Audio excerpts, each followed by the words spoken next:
దేవుని నామమునకు మహిమ కలుగునుగాక. అనుదిన పరిశుద్ధ గ్రంథ పఠనం.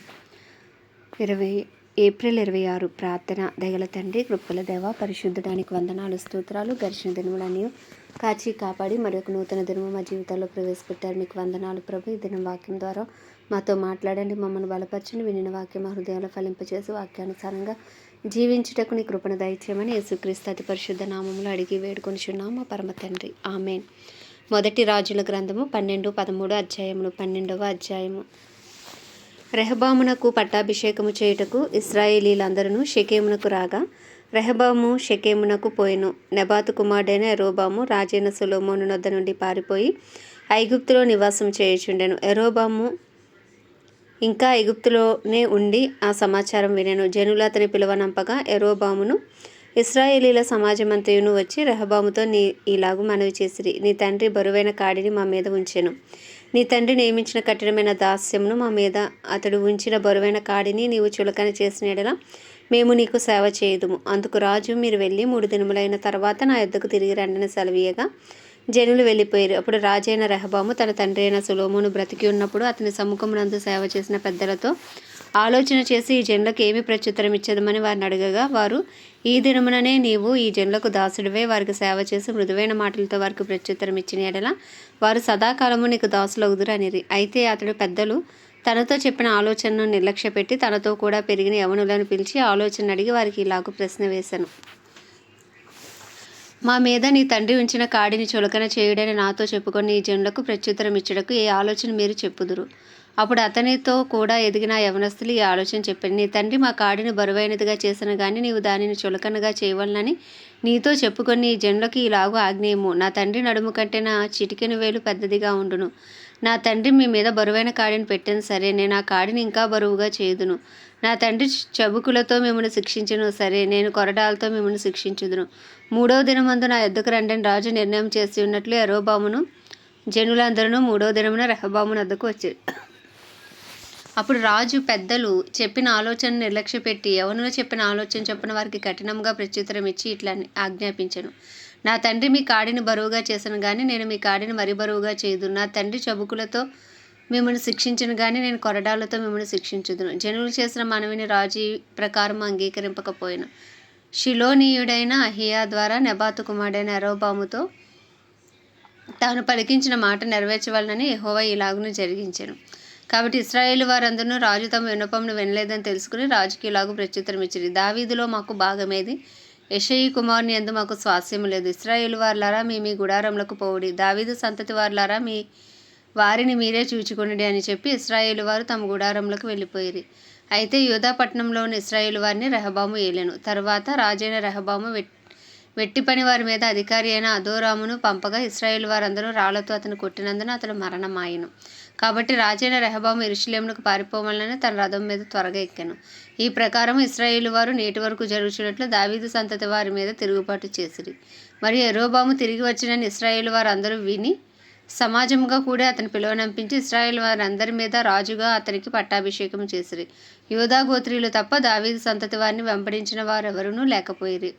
రెహబాము యెరూషలేమునకు వచ్చిన తర్వాత ఇశ్రాయేలు వారితో యుద్ధము చేసి రాజ్యము సొలొమోను కుమారుడైన రెహబాము అను తనకు మరలా వచ్చినట్లు చేయుటకే యూదా వారందరిలో నుండి బెన్యామీను గోత్రీయుల్లో నుండి యుద్ధ ప్రవీణులైన 180,000 మందిని పోగు చేసిన. అంతటా దేవుని వాక్కు దైవజనుడగు షెమయాకు ప్రత్యక్షమే ఇలాగ సెలవిచ్చెను: నీవు సొలొమోను కుమారుడును యూదా రాజునైన రెహబాముతోనూ యూదా వారందరితోనూ బెన్యామీనీలందరితోనూ శేషించిన వారందరితోనూ ఇట్లనుము: యెహోవా సెలవిచ్చినదేమనగా జరిగినదని నా వలననే జరిగెను. మీరు ఇశ్రాయేలు వారగు మీ సహోదరులతో యుద్ధము చేయుటకు వెళ్ళక అందరూ మీ ఇండ్లకు తిరిగిపోవుడి.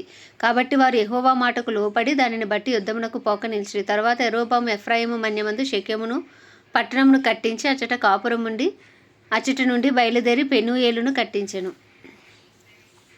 ఈ జనులు యెరూషలేమునందున్న యెహోవా మందిరమందు బలులు అర్పించుటకు ఎక్కిపోవుచుండిన యెడల ఈ జనుల హృదయం యూదా రాజైన రెహబాము అను తమ యజమానుని తట్టు తిరిగును.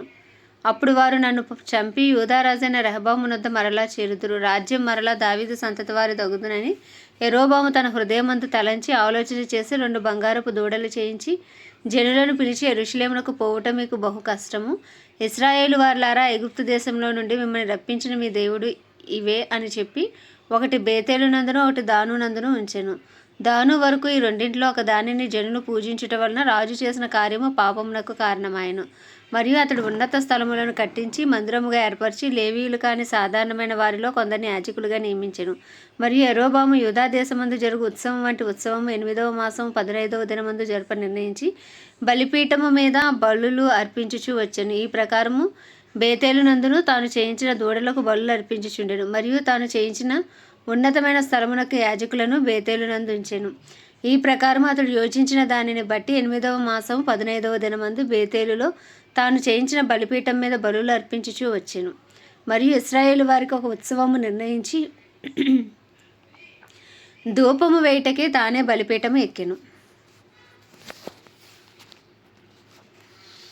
అంతటా దైవజనుడైన ఒకడు యెహోవా చేత సెలవు నొంది యూదా దేశం నుండి బేతేలునకు వచ్చెను. ధూపం వేటకే యరొబాము ఆ బలిపీఠం వద్ద నిలిచి ఉండగా ఆ దైవజనుడు యెహోవా ఆజ్ఞ చేత బలిపీఠమునకు ఈ మాట ప్రకటన చేసెను. బలిపీఠమా, బలిపీఠమా, యెహోవా సెలవిచ్చినదేమనగా, దావీదు సంతతిలో యోషియా అను ఒక శిశువు పుట్టును. నీ మీద ధూపం వేసిన ఉన్నత స్థలం యొక్క యాజకులను అతడు నీ మీద అర్పించును.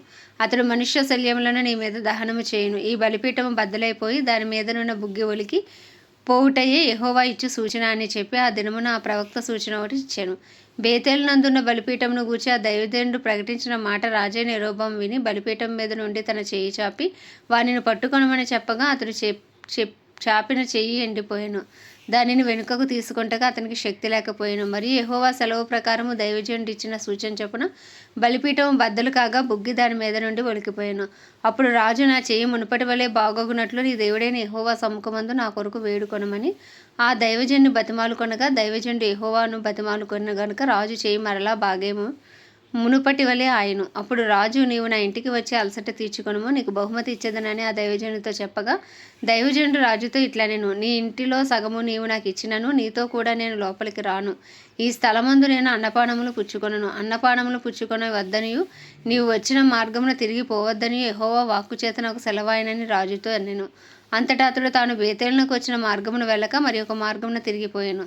బేతేలులో ప్రవక్తయగు ఒక ముసలివాడు కాపురముండెను. ఇతని కుమారులో ఒకడు వచ్చి బేతేలులో దైవజనుడు ఆ దినమున చేసిన క్రియలన్నింటినీ అతడు రాజుతో పలికిన మాటలన్నింటినీ తమ తండ్రితో తెలియచెప్పగా వారి తండ్రి అతడు ఏ మార్గమున వెళ్ళిపోయినని వారిని అడిగాను. అంతటా అతని కుమారులు యూదా దేశంలో నుండి వచ్చిన దైవజనుడు ఏ మార్గమున వెళ్ళిపోయినది తెలిపిరి.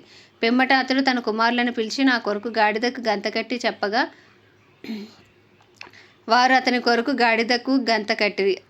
అతడు దాని మీద ఎక్కి దైవజనుని కనుగొనవలనని పోయి మస్తకి వృక్షం కింద అతడు కూర్చుండగా చూచి, యూదా దేశంలో నుండి వచ్చిన దైవజనుడవు నీవేనా అని అడగగా అతడు నేనే అనెను. అప్పుడు అతడు నా ఇంటికి వచ్చి భోజనం చేయమనగా అతడు, నేను నీతో కూడా మరలి రాజాలను నీ ఇంట ప్రవేశింపను మరియు నీతో కలిసి ఈ స్థలముందు అన్నపానములు పుచ్చుకొనును. నీవు అచ్చట అన్నపానములు పుచ్చుకొనవద్దనియు నీవు వచ్చిన మార్గమున పోవుటకు తిరగవద్దనియు యెహోవా వాక్కు చేత నాకు సెలవాయనని చెప్పాను. అందుకతడు, నేనును నీ వంటి ప్రవక్తనే మరియు దేవదూత ఒకడు యెహోవా చేత సెలవు పొంది అన్నపానములు పుచ్చుకొంటకే అతన్ని ఇంటికి తోడుకుని రమ్మని నాతో చెప్పిన అతనితో అబద్ధమాడగా అతడు తిరిగి అతనితో కూడా మరలిపోయి అతని ఇంట అన్నపానములు పుచ్చుకొనెను. వారు భోజనము చేయుచుండగా అతనిని వెనుకకు తోడుకుని వచ్చిన ఆ ప్రవక్తకు యెహోవా వాక్కు ప్రత్యక్షమాయెను.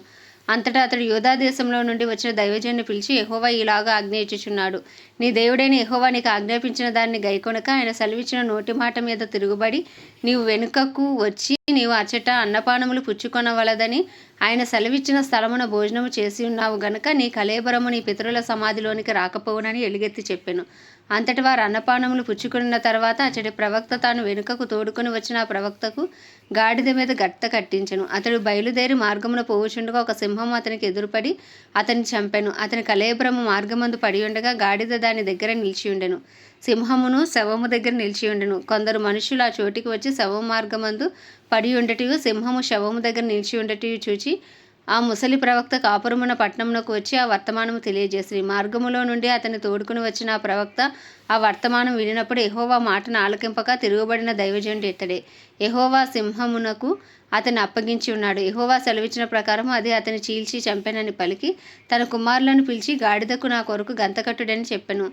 వారు అతని కొరకు గంత కట్టినప్పుడు అతడు పోయి అతని శవము మార్గమందు పడి ఉండుటయు, గాడిదయు సింహమును శవము దగ్గర నిలిచి ఉండుటయు, సింహము గాడిదను చీల్చివేయక శవమును తినక ఉండుటయు చూచి దైవజనుని శవము ఎత్తి గాడిద మీద వేసుకుని తిరిగి వచ్చెను. ఈ ప్రకారం ఆ ముసలి ప్రవక్త అంగలార్చుటకును సమాధిలో శవమును పెట్టుటకును పట్టణమునకు వచ్చెను. అతడు తన సమాధిలో శవమును పెట్టగా జనులు కటకటా నా సహోదరుడా అని ఏడ్చిరి. మరియు ఇతడు సమాధిలో శవమును పెట్టి, నేను మరణమైనప్పుడు దైవజనుడైన ఇతడు పెట్టబడిన సమాధిలో నన్ను పాతిపెట్టుడి, నా శల్యములను అతని శల్యముల దగ్గర ఉంచిడి. యెహోవా మాటను బట్టి బేతేలులోనున్న బలిపీఠములకు విరోధముగాను, షోమ్రోను పట్టణంలో ఉన్న ఉన్నత స్థలముల్లోని మందిరములన్నిటికీ విరోధముగాను అతడు ప్రకటించినది అవశ్యముగా సంభవించునని తన కుమారులతో చెప్పెను. ఈ సంగతి అయిన తర్వాత యరొబోము తన దుర్మార్గమును విడిచిపెట్టగా సామాన్య జనుల్లో కొందరిని ఉన్నత స్థలములకు యాజకులుగా నియమించెను. తనకిష్టలైన వారిని యాజకులుగా ప్రతిష్ఠించి వారిని ఉన్నత స్థలములకు యాజకులుగా నియమించెను. యరొబోము సంతతి వారిని నిర్మూలము చేసి భూమి మీద ఉండకుండా నశింపజేయునట్లుగా ఇది వారికి పాప కారణమాయెను. ఆమేన్. దేవుడి పరిశుద్ధ వాక్యము మన వినికిడిలో దీవించునుగాక. ప్రార్థన. దయగల తండ్రి,